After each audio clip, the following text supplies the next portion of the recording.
அனைவருக்கும் காலை வணக்கம். இன்னைக்கு நம்ம எதுக்காக இங்க வந்திருக்கோம் அப்படின்னு சொன்னா 77வது குடியரசு தின விழாவை கொண்டாடுறதுக்காக இங்க வந்திருக்கோம். சரியா?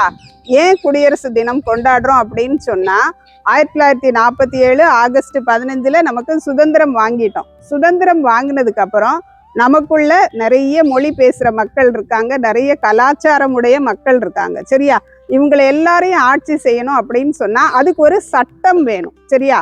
அப்ப அந்த எல்லாருக்குமான ஒரு சட்டம் நமக்கு இப்ப தேவையா இருக்கு. அப்ப அந்த சட்டத்தை இயற்றுறதுக்காக டாக்டர் அம்பேத்கர் தலைமையில ஒரு அரசியல் அமைப்பு சட்ட குழு அமைக்கிறாங்க. அமைச்சு அவங்க ஒவ்வொரு இதுவும் இருக்கு. யாருக்கு கல்வி கொடுக்கலாம், வேலை வாய்ப்புல எப்படி முன்னுரிமை கொடுக்கலாம், நம்ம நாட்டை முன்னேற்றுறதுக்கு என்னென்ன திட்டங்கள் போடலாம், எம்எல்ஏ எம்பியா இருக்கிறவங்களுடைய வேலைகள் என்ன, அவங்களுக்கு என்னென்ன இதெல்லாம் இருக்கு அப்படின்ற மாதிரி ஒவ்வொரு விஷயத்தையும் ஆராய்ச்சி பண்ணி அதுக்கு ஒரு சட்டம் இயற்றி அந்த சட்டத்தை நடைமுறைக்கு கொண்டு வந்த நாள் தான் 1950 ஜனவரி 26.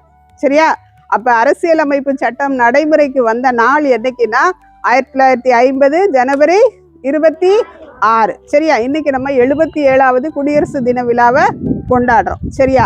இப்ப ஒவ்வொரு குடிமகனுக்கும் நம்ம நாட்டுக்குன்னு நம்ம செய்ய வேண்டிய கடமைகள் நிறைய இருக்கு. சரியா? நமக்கு உரிமை கேட்கிறோம். உரிமை கேட்கும் போது நம்ம சில கடமைகளை என்ன செய்யணும். சரியா? கடமைகள் அப்படின்னு சொல்லும் போது இப்ப நம்ம பஸ்ல ஏறி போறோம். பஸ் யார் வீட்டு சொத்து? நம்ம சொத்து. நம்மளோட வரி பணத்துல வாங்கிதான் அதெல்லாம் வாங்குறாங்க. ஆனா நம்ம பசங்க என்ன செய்யறாங்க, பஸ்ல போகும்போது சில நேரம் அதுல உடைக்கிறது அந்த மாதிரி வேலையெல்லாம் செய்யறாங்க. அப்ப நம்ம அதெல்லாம் என்ன செய்யக்கூடாது. சரியா? அப்ப பொது சொத்துக்களை பாதுகாக்க வேண்டியது நம்மளுடைய கடமை. சரியா?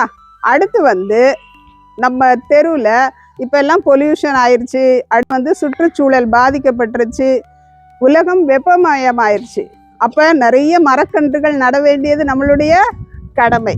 ஊராட்சி ஒன்றிய நடுநிலைப்பள்ளி பனையூர் சார்பாக அனைவருக்கும் 77ஆம் குடியரசு தின நல்வாழ்த்துக்கள். வாழ்த்துக்கள். Thank you sir.